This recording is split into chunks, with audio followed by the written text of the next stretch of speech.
Hello and welcome back to my channel.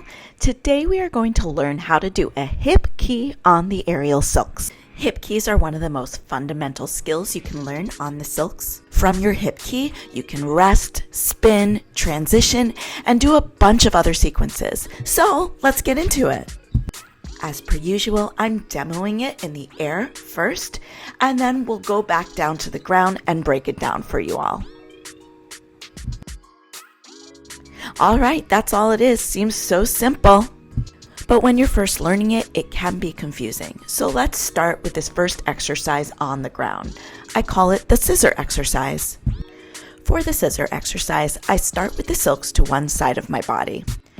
I reach my hands up above my head, and if I'm doing my right side, my right foot is forward, my left foot is behind me. From there, I give myself a slight hop or a pull-up as I crunch my body to the side and scissor the silks between my legs.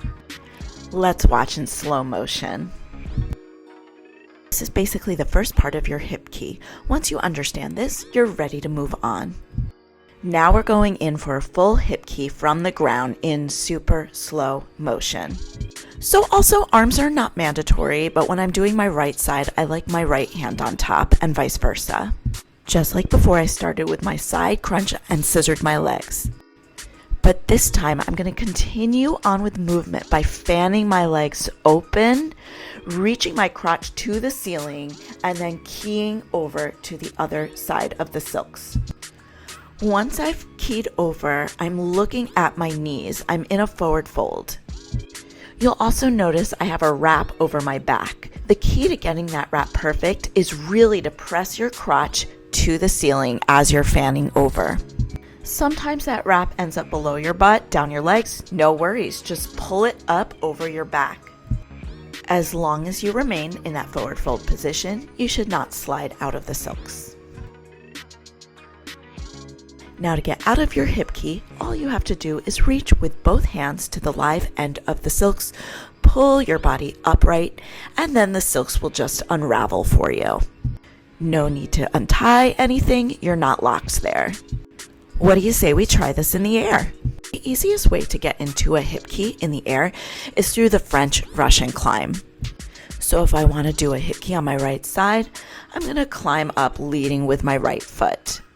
When you've climbed about as high as you want to go, make sure your arms are ready, hands are set, and as you release the silks from your feet, the silk should end up on the correct side of your body.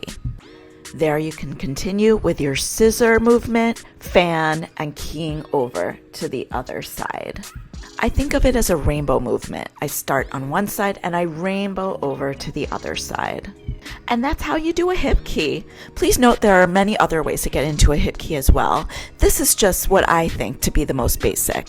If there are any other types of tutorials you'd like to see, let me know in the comments below.